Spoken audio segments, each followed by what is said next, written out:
Elon Musk says that he'll scale back his time with DOGE and working for President Trump starting next month and focusing more of his time on his company, Tesla. John Yang has the details. Musk made that announcement yesterday as Tesla reported that its profits plunged 71% in the first 3 months of the year and revenue from car sales dropped 20%. On an earnings call, Musk defended his cost-cutting work in President Trump's Department of Government Efficiency, known as DOGE. He claimed, without evidence, that protests at several Tesla dealerships are led by laid-off government workers. Now, the protests that you'll see out there, they're very organized, they're paid for.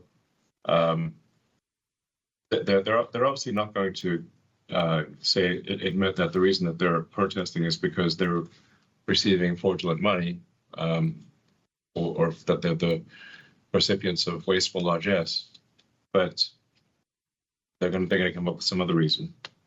But that is the real reason for the protests. The actual reason is that those receiving the waste and fraud wish to continue receiving it. Musk said he would still spend 1 or 2 days a week working for the administration. Bobby Allyn is a technology correspondent for NPR who has covered Musk for many years. Bobby, help us put this in perspective. Is this just one bad quarter, or are there some warning signs here?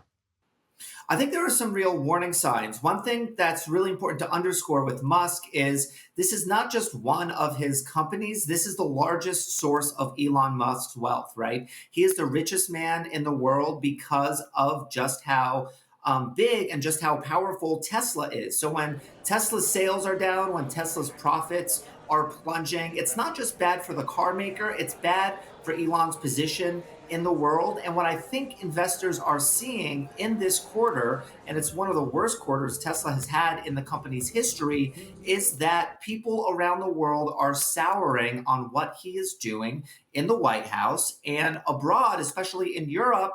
Germans are not so happy that he has become a vocal supporter of AfD, the anti-immigrant far-right populist party in that country. And if you look at sales in Germany, since Elon has supported that party, they have really cratered. So many thought, oh, Musk has ties to the White House. He is close to President Trump. This should lift the fortunes of Tesla, are now seeing there's a bit of a backlash and it's bringing down one of his most important companies.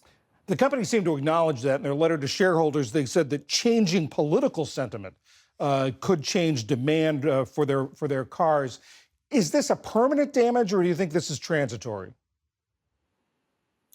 Elon says it's very short term, but if you try to look out, over the next 3.5 years, if the protests against Tesla are in part fueling this, as what many analysts are saying, and if there is a growing feeling that buying a Tesla is almost a tacit endorsement of the Trump administration, this is not a bad, troubling quarter for Tesla. This could be a look into the future. As long as Elon Musk stays hitched politically to the Trump administration, I think a lot of consumers are going to back off and say, I want to sell my Tesla. I don't want to buy a Tesla. That's in the US. Abroad, you're seeing China.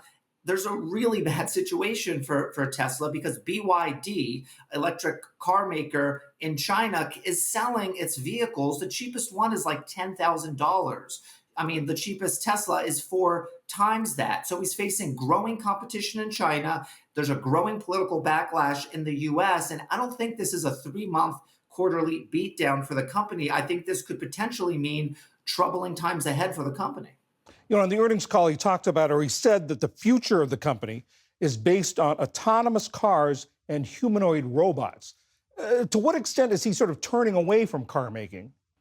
This is classic Elon Musk. He likes getting investors excited about the future by making big, bold promises that he can't always deliver on. And instead of putting the focus on car makers, he really wants to emphasize robo-taxis, right? He really wants to emphasize these Oculus robots that he thinks will replace factory workers many years down the road. Again, Elon Musk is a very effective salesman.